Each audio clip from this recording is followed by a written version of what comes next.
Welcome to the Instant Podcast. I'm your host, Tal Clark. I'm currently the CEO of Instant Financial, a fintech company modernizing payments and payroll for hourly workers and their employers. I've worked in the payments industry for 30 years at companies like Fiserv and Money Network, and I'm excited you're tuning in today.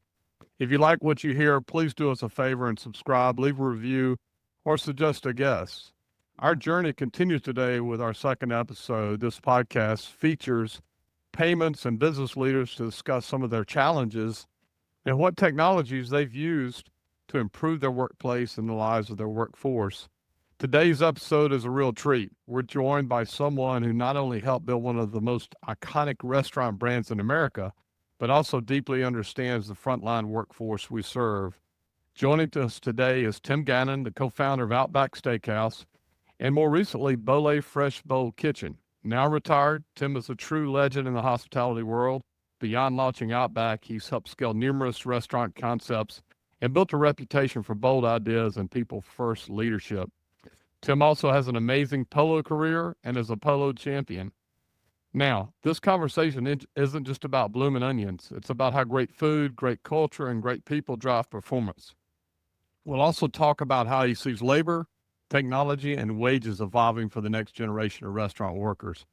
Tim, welcome to the show. Where are we catching you today? We are in Santa Barbara, California, watching polo on the ocean in 72-degree weather.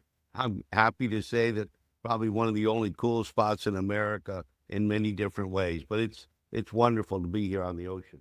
Yeah, I'm with you. I think you and I both live, our permanent residence is in Florida. I'm in North Florida. You're down in South Florida, Tampa area still, or where's your Yes, primary residence? yes, Wellington. It's the sort of polo equestrian capital of the world, right outside West Palm Beach. Okay, that's outstanding. And yeah, I was just out on the West Coast as well. So I can agree with you that the weather this time of year out there is beautiful. Well, look, let's jump right in. As much as I would love to talk about polo, maybe we'll come back to it because I want to learn more about that as well and how you got into it. But I really want to make sure we cover your amazing restaurant career while we're here. You've had a legendary career co-founding Outback and helping shape the casual dining landscape. But where did it all begin for you? How did you get in the restaurant business to start with? Tell me a little bit about your early life and early history. Sure. I was a Florida State graduate, and I graduated in art history, believe it or not, from Florence, Italy. I know that's a long throwaway, and I was searching for jobs in the art history world when I came back into the States, and I was enthralled with food when I went to school in Italy in Florence, and lived a year in Paris also, and I loved the flavors and taste of all the restaurants and new experiences that I had coming out of Florida. So that set me up for a curiosity about the restaurant business. I went to Aspen, Colorado to learn how to ski.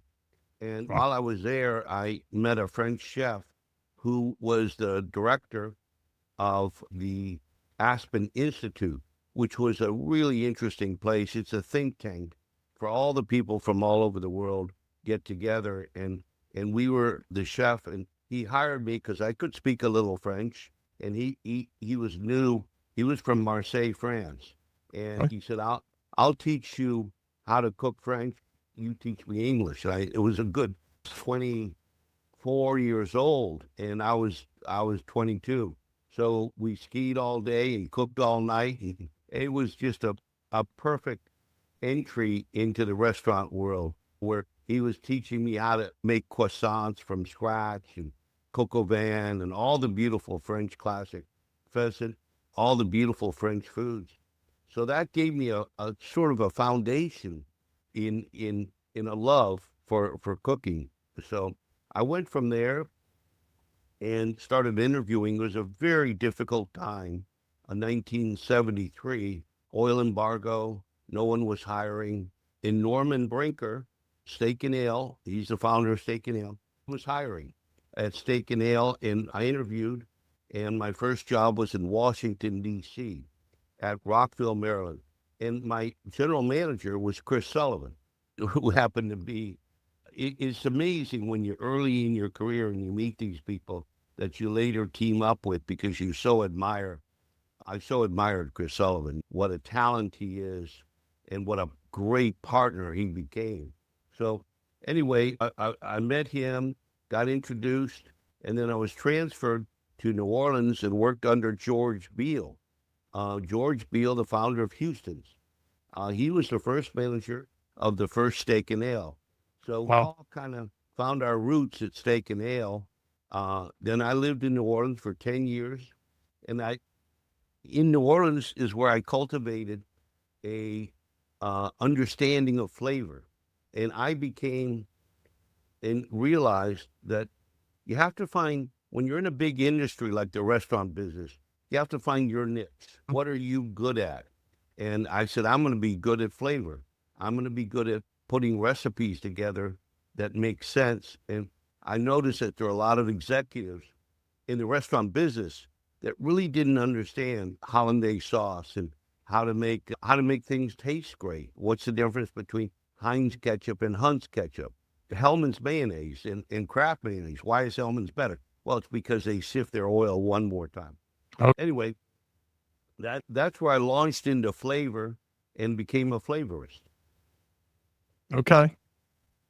Well, that's amazing. In New Orleans, you hear so many stories coming out of New Orleans, and you learned in Aspen, it sounds like, and then you learned in New Orleans, and plus your time in Europe. That's a pretty amazing culinary background and very interesting. And you were in New Orleans for 10 years. Right. And I was curious. One of the interesting things of New Orleans is they can take red beans and rice and make it like a gourmet food. They really take a lot of rice and proteins and put them together.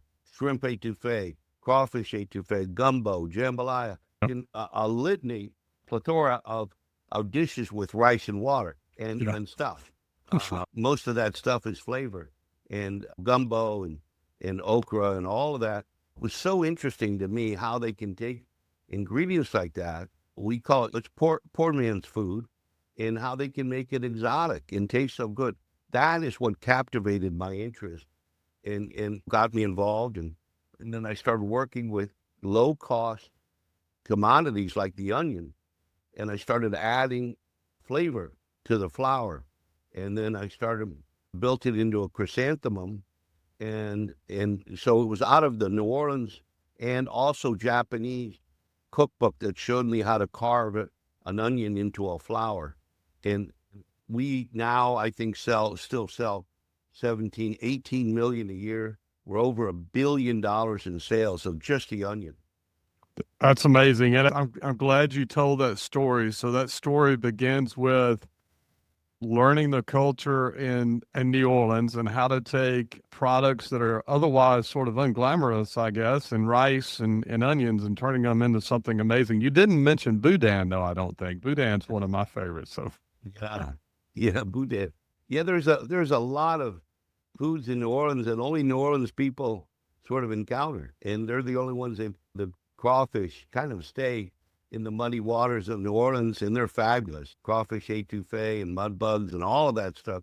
It's all good stuff. To take a little bug out of the muddy waters of Louisiana and turn it into crawfish, beautiful etouffee from Commander's Palace and all those great restaurants and how they do it. It's magical. yeah, it really is magical. So, well, you mentioned Steak and Ale. That's a brand I haven't heard in a while, and certainly one that I ate at in years before. And I'm wondering if that had much of an influence on your founding of Outback. But from the background that you've given me so far, right? Europe, Florida State, then Europe, then Aspen, then time in New Orleans, and learning how to work with rice and some of the things you saw there and the flavors in New Orleans. Bridge the gap there for me to from that to starting Outback. Where did the next steps Yeah. to sort of Well, get you one to of the the things founding of that I Outback? did, and this, kind of a lesson to send out, is that when you run into somebody that's very talented like Chris Sullivan and Bob Basham, and they were all steak and ale guys. Norman Brinker he took people that had a liberal arts degree. He wanted all of his managers had to have college degrees. But he took them and said, I'll show you how to make money in this business. And steak and ale was an amazing concept because it ran with a 3-man kitchen. There was one grill cook, one guy that filled up the salad bar and a dishwasher. People in that kitchen. We would do 300 or 400 dinners a night with that little. Efficiency was Norman Brinker's key to success. Was how to keep the labor low and how to stay efficient with the salad bar. He created the salad bar. So I met Chris Sullivan at Steak and Ale in '73. So fast forward, it's 1987, and Chris stayed in touch with me. He watched everything I did in New Orleans. I worked for Al Copeland, founder of Popeyes. Okay. Concept called Copeland's Cajun food, and it was great. Black and red fish and roast Cajun duck, Yeah, I remember that. andouille sausage, and it was a beautiful concept, and all under $10. The whole menu was under $10. And so Chris watched what I was doing, and he came to me and he said, "Listen, I want you to become our partner. We're selling our Chili's franchise back to Norman Brinker, and I want you to be our new partner." And I said, "Chris, I'd be honored. I've always thought the world of you, and I think you're one of the greatest innovators and leaders in our industry." He ran Steak and Ale and Bennigan's and a lot of Chili's and franchising. So I moved from New Orleans to Tampa to start Outback, and I had tried a bunch of different entrepreneurial programs in the World's Fair. Some of them didn't work. One of them cost me about $250,000 at 18% interest loan. And I told Chris that. He says, "Well, we'll get that fixed." So anyway, I left New Orleans. I sold a saddle for gas money to get to Tampa. I arrived in Tampa with $37. I can Wow. show you how great these partners were. Bob put me up in his house for 6 weeks. A lot of people, they look at guys like Outback and they had a lot of money to start. We didn't. We borrowed money from brothers and uncles and to find investors, and we didn't have a lot of money to put into the business. So the economics made a lot of sense when we opened up and they became busy, and because our rents were low because we couldn't afford expensive locations. So it all worked so nicely in the beginning. Then we went public. I didn't even know what going public was. I didn't know what it entailed. And That's what year was that again, Tim? we went public, I think, in '93, and ringing the bell on NASDAQ, opening up the floor. We transferred it to New York, and the New York Stock Exchange got to ring the bell again. And it's so exciting to do a road show and to be proud of bringing value to a big audience. And from there, Outback went to 27 countries, 1,100 restaurants. So it became a worldwide success.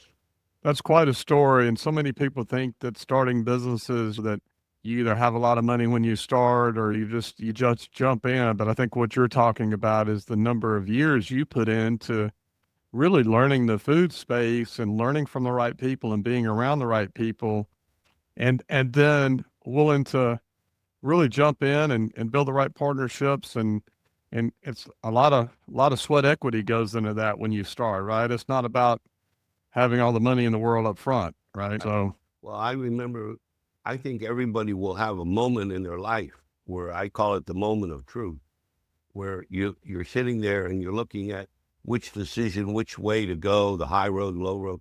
And I was there and I explained to Al Copeland, who was the founder of Popeyes. And I explained to him, I said, "Listen, I need to have an equity position in order to really find the success I truly want." And he said, "Well, I'll give you something different. I'll give you a check right here for $1 million if you'll stay with me and give up that equity idea." And I was flat broke. I had $250,000 in debt at 18% and two little children, no home, rented. And here was a way to get out of debt, buy a home, and rip the check up, drove to Tampa, and started Outback. started out back. That's amazing. And it took a lot of guts and I admire you for that. I And don't know so where I found the guts to do that, but you look back in life and just say, that's a moment that changed my life. And all of a sudden launched me back into equity and partnership. Instead of working for someone, it was working with someone. And That's that's what I right. explained to Al. I said, I don't want to take your check and I'll be owing to you the rest of my life. I don't want to do it that way. I want to make money with you, with somebody. And that's when Chris Sullivan said, make it with me. Well, that's amazing. I love that story. And I think about you didn't only change your life, you changed a lot of other lives. I can remember about 93, I was getting out of the Marine Corps at the time and took a sales job in the agriculture business in Alabama, driving all over the state. And I can remember stopping in and eating Outback all the time because it was really unique at the time and what you guys were doing and the quality of the food. It was a great place to stop and get a steak if you're on the road as a salesperson. I can tell you that for sure. Well, that's the key behind Outback. It wasn't about us making ourselves rich. It was about how to spread the wealth, how to make other people that come to work for us successful and wealthy also. Our manager partner program was incredible. People wrote a check for $25,000 to work at Outback and to get a proprietor program. And it was amazing somebody would write a check out of their pocket to come and work for us. But they got 10% of cash flow plus a base salary of 50,000, and they were making close to 200,000 running one Outback 5 nights a week. We had a 5-day work week. And so it was an incredible program of how to spread the wealth and share ownership and share success. Yeah, that's great. And that was really my next question. You're sort of getting in there. So you've just touched on it a little bit, and you guys were known for your food at the time for sure, and still are today. But insiders know the culture is what made it special. It's what we hear from people that I know that have been around or been part of Outback previously. Can you talk about how you built that people first culture and why it mattered? I think you were touching on getting it started there, but how did that what you did then sort of carry out throughout the entire employee base? Well, I think one of the interesting things we realized when we started launching Outback is we would hire people that we knew from Steak and Ale that kind of shared the similar ideals and principles that we had. But then we ran out of those people and we said, oh my God, we're going to go to North Dakota and we're going to go to these places in Alaska and we don't know, and we're going to go to Japan and Brazil. And how do we make sure that people buy into what Outback is? And so we wrote a manuscript and it became the doctrine of who we are. Okay. Incredible. I think it was like 6 pages, and it was about our commitment to our people, to our employees. It was about a commitment to our guests. It was about a commitment to our investors, and that all decisions had to be balanced with the 3 of those entities in place. Employees deserve a fair hearing all the time.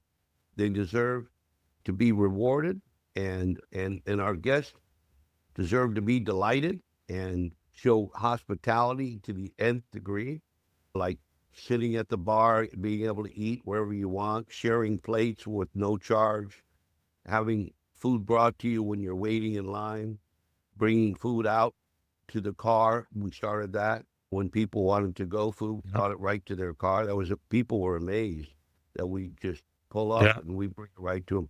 So there was a lot of things that we did that we wrote down, and that got transferred to Brazil, Japan, and got translated into those different languages. So it was that doctrine of our principles and beliefs, we call it, really forged success into frontiers. Like for instance, when we opened Outback, we had never even been to Australia. Oh, Wouldn't do anything. We just had gone to the movie. We liked the movie and the name Outback. And then we had to do some research on Outback food, Australian food. So we did that and found out that we were really on the right target with leaning more towards New Orleans food, coconut beer, battered shrimp, and the Bloomin Onion. yeah, I'm with you. Well, that's amazing, and that really explains the culture that you built around everything that you recruited. And then there's always a large number of hourly workers in the restaurant industry as well.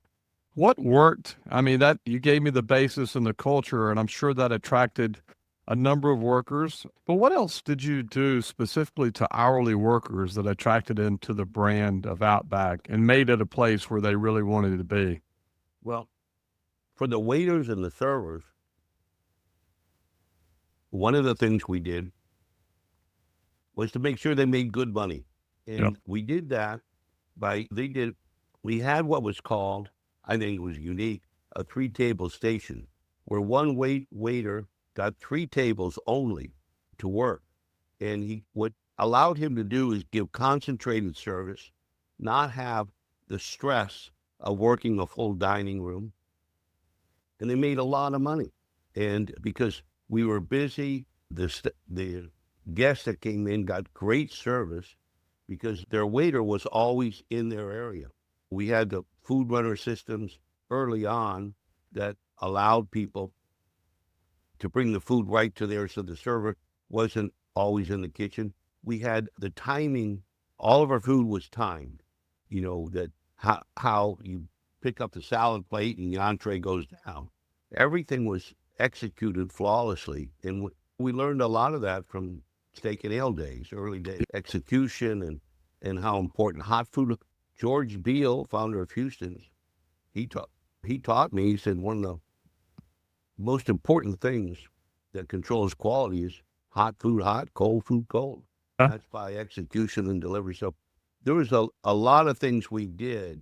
We gave the tools for people to execute their job and have all the correct tools in place. Enough fryers to do the onions.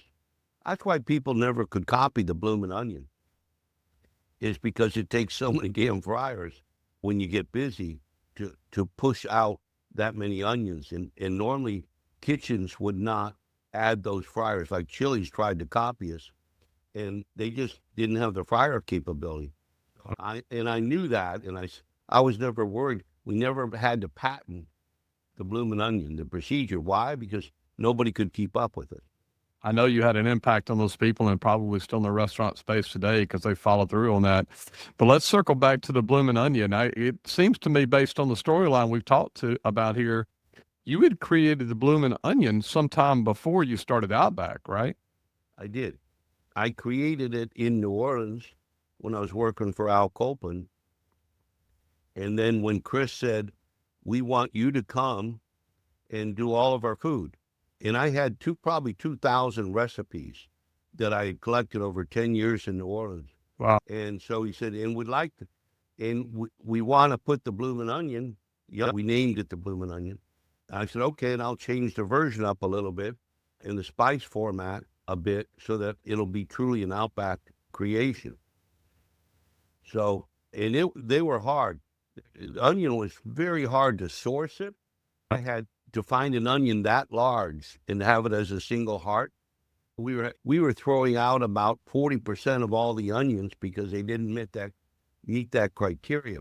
So then somebody, one of our managers from Texas A&M in Texas said, I've got a agricultural professor that comes in all the time, and I told him about our problem. He said he's got a solution.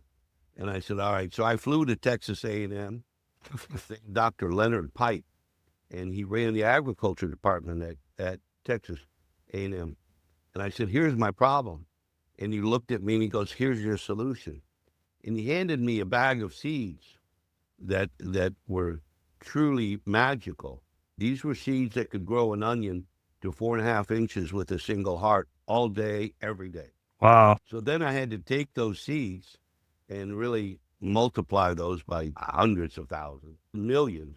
And I had to take those seeds and convince the onion farmers in Idaho and Oregon that I wanted them to grow this big onion for me. And they weren't too pleased about it because they produce yield how many onions per field. And this curved it a bit, but I got to know them pretty well. And I begged them to do this for me and how important it was for our success and how I'll make onions famous one day. That's amazing. All the work that you guys put into the Bloomin' Onion and to even go to the farmers and make sure they're growing it. Well, let's shift gears a little bit real quick. And technology has changed a lot in the restaurant space. Everything from how we pay people to point of sale to how you order and how consumers pay. What innovations have you seen that are really helping the frontline teams today, the people working in the restaurant space? Well, the whole way people take orders now, before they used to write them down, write them on a piece of paper, and take them back into the kitchen, separate them into three different. Now, computer system allows them to punch it in at the table what they want, and it electronically goes right in the kitchen while they're talking to the guests. The cooks are cooking their dish, and then it gets executed and sent out without the waiter even going into the kitchen a lot of times. So the ordering system is one of the big things.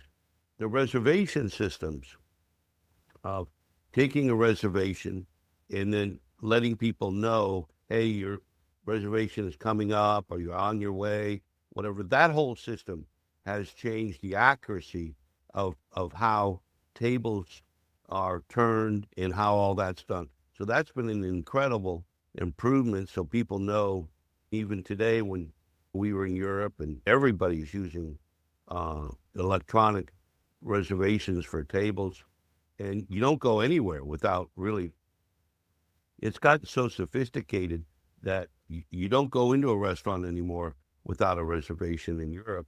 Okay. Because they fill up on reservations, they book it, and it's so well organized for everybody. So that those systems work well. And then watching what is done about how to pay people, that's an incredible innovation. That was, when I look at things, and a lot of the ideas that you have are right at your fingertip. Great ideas are right there, and Dave came up with the one about how to pay employees and how they can get access to their money. Now, that's an incredible innovation that is smart and makes the employees, putting employees first.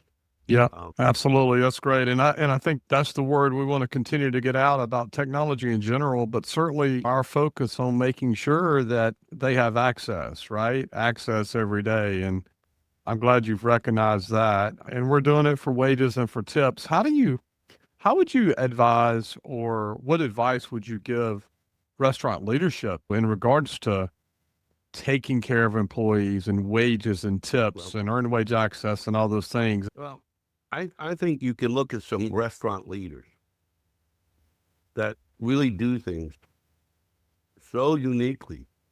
And I want to point out one company that I've gotten to know, and that's Chick-fil-A. Chick-fil-A, if you go through a Chick-fil-A,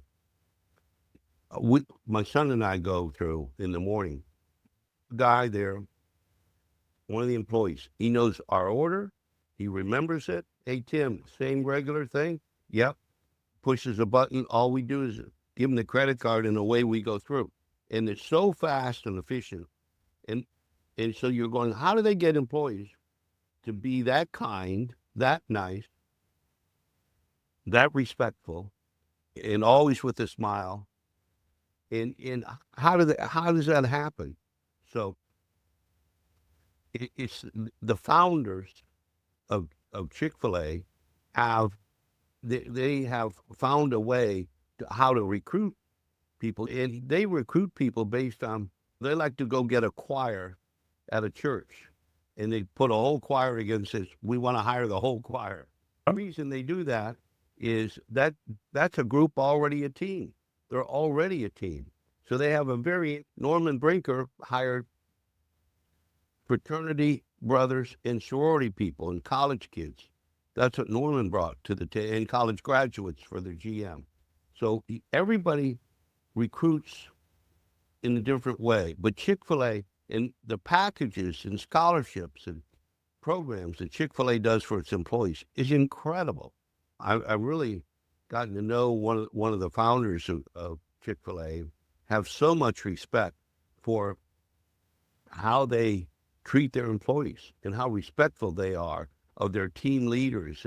And they've taken it to the notch of the hourly employee, where their average unit volumes are $6, $7, $8 million at Chick-fil-A for fast food.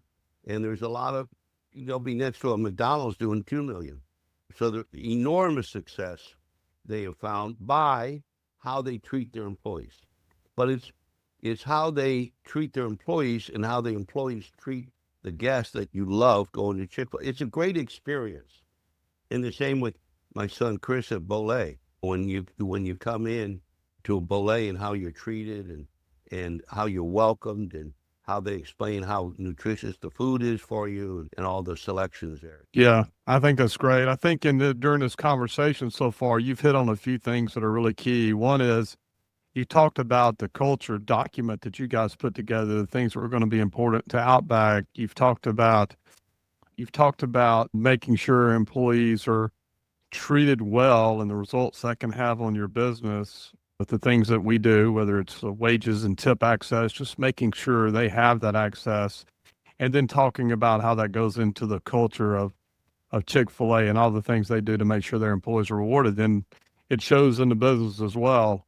So I really appreciate that knowledge, and I think this will be very valuable to someone else listening. You mentioned Bolay real quick, and I'd love to talk to Chris at some point. We may have to get him on here as well and talk to him in the coming weeks. I stopped at a Bolay in Pembroke Pines, I believe it was, probably a couple of months ago. It's the first one. I live in Pensacola. We don't have one up here. We'd love to get one up here at some point.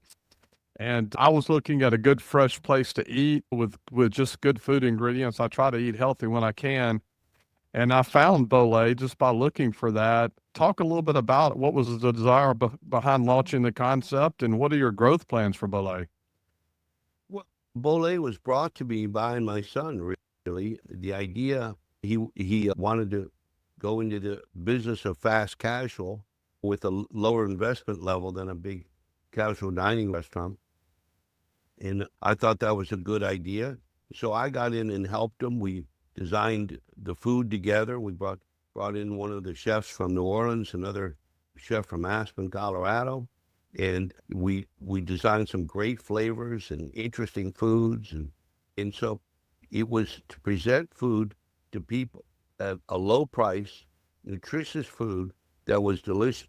And a lot of people that are athletes, polo players and jumpers and equestrian people, they love Bolay because they can go in there and eat a big full meal and get right on their horse.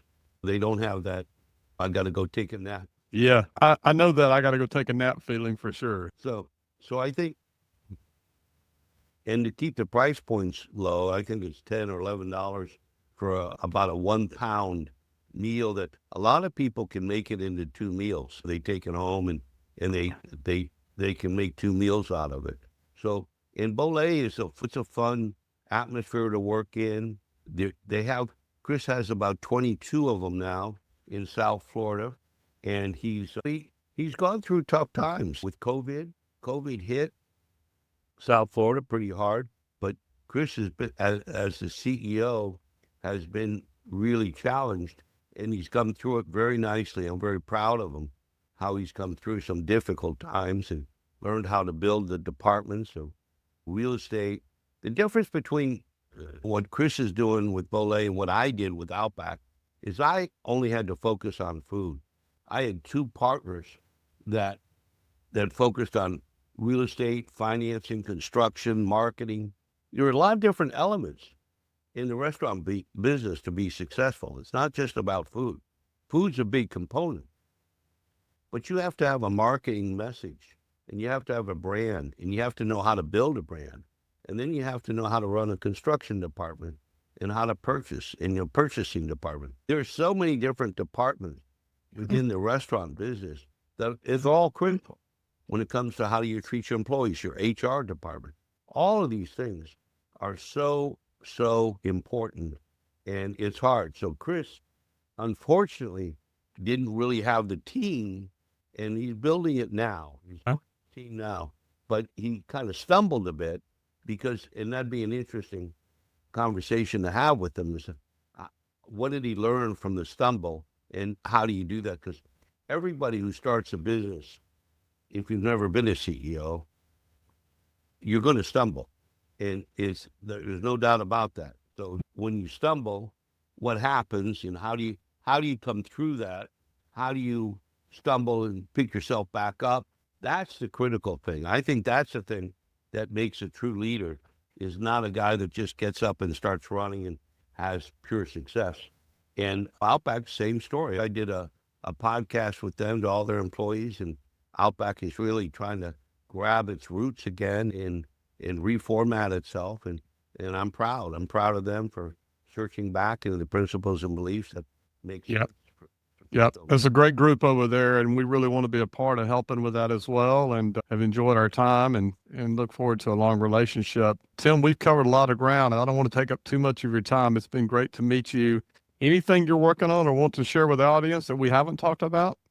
I'm out looking at opportunities now, helping my son a little bit at Bolay, keep that going strong. I think it's a really interesting time, and I think we're finding out how important service is and how important employees are and team members are to providing a great experience, and why people go back to restaurants. We're not just about the food. It's not just about the price. Yeah. Well, those are great words, and we really are aligned with you on those things that you mentioned, and want to stay in touch. And I look forward to hopefully talking to Chris. We'll follow up and maybe see if you can put us in contact with Chris. I'd love to meet him and ask him to join us as well. So, but look, we'll wrap up with just thank you so much for joining us. Your impact on the restaurant industry and the lives of the people who work in it cannot be overstated. It's been an honor to have you on. To our listeners, you can follow along with the new episodes at instant.co/podcast and subscribe wherever you get your podcasts. And as always, share the episode, leave a review, and suggest a future guest. Thanks for tuning in to the Instant Payments Podcast.